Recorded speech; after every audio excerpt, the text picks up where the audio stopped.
Lockdown's been many things for many people. It's banana bread recipes and Zoom quizzes. It's daily walks. It's getting those jobs done. It's having pajama days. It's not knowing when you can get to work. It's hazy updates. It's friends in quarantine time. It's Instagram lives and classes online. It's my eyes gone square from all the screen time. It's time for a bike ride. It's more FaceTime than I can handle. It's seeing my neighbours every Thursday at 8 p.m. to clap for our healthcare workers. It's tears of joy and it's tears of loss. It's praising those that have died to save the rest of us. It's being safe at home, or safe for some and not for others. It's making all my favourite recipes at home. It's meditation. It's being confined to small spaces and feeling claustrophobic.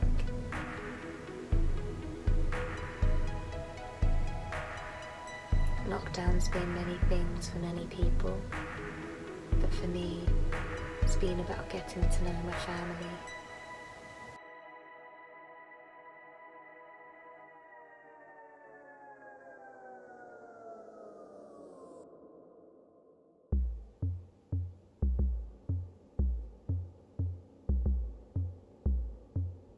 It's 6 a.m. Really early for the current circumstances. The sunlight hits the trees, giving a yellow tint over the brightly green leaves. A ray of bright light beams through the garden, slicing it in two, creating kingdoms. It's 6:15 a.m. Really early for the current circumstances. The queen hops through her domain, often pecking at the light but never crossing nature's boundaries.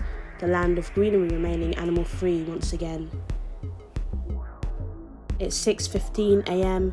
Really early for the ongoing disruption. A robin redbreast hops around half of the garden, carefully pecking at the beacon of light across the grass for some reason without crossing this beaming road. It's 6:30 a.m. Really early for the ongoing disruption. The telephone on the table beeps twice, giving the room an unnatural highlight, bright white, the element of communication, discovering the galaxies. It's 6:30 a.m. Really early for the current ongoing isolation. A communication device vibrates 2 times, presenting the space with a bright force of light, outer space, the element of the galaxy, discovering communication.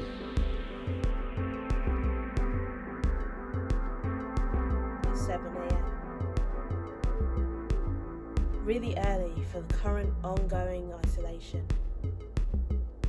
The world may be yet to wake, but I have yet to sleep. Finally, I will go into hibernation.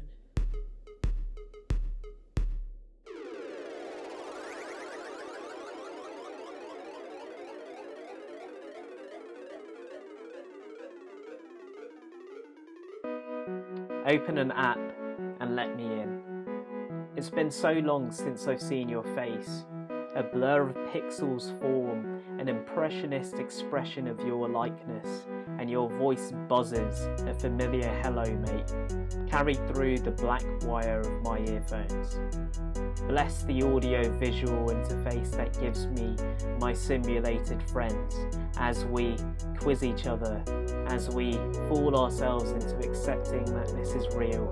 Drunk on a desire to have the true thing, I'll upload you a good time. My phone can't charge and keep my earphones in simultaneously, so the quality of your speech is sacrificed to keep our connection alive. I can't touch you, but I hold you in the palm of my hand, and after months of the same ritual, I've become best buddies with my screen, which frames my friendships like an award-winning photographer. I've fallen asleep in the blue light of my laptop, casting over me like the faint luminescence of the moon, and as I dreamed of us hanging out on Zoom, screen sharing our secrets, I eventually woke up to see that my battery had died. So I plugged myself back in and clicked on you.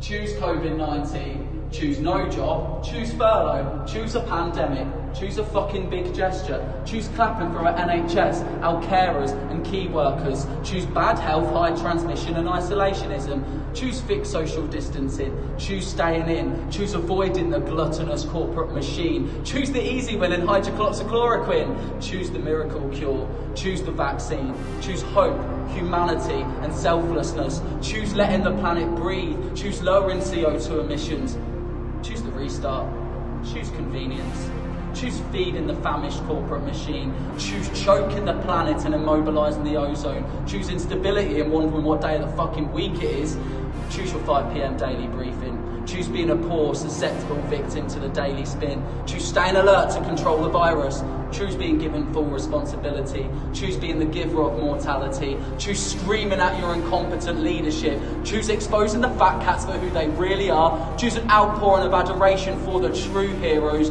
choose menial household tasks to convince yourself that you're not wasting the day away, choose staring at your ceiling, simultaneously hating and flatlining, choose no end in sight, choose humanity's dark side overshadowing the light, choose your future, an uncertain future, choose COVID-19.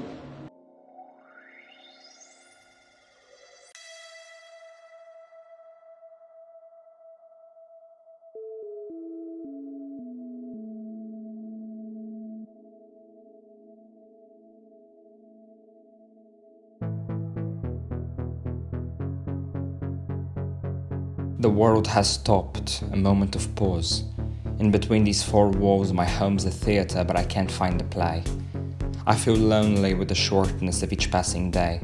There's no one at home that really gets art. I've tried to explain, but I don't know where to start. To be home is to be alone with my craft. I've found an ocean, but I haven't got a raft. The world has stopped, a moment of pause. But this pause is too long. I've been told I can leave these four walls, but I don't feel like my head is ready. I don't feel steady. It feels like I'm flying, but I don't have wings. Like I'm a child in the park just playing on the swings. A remote in my hand.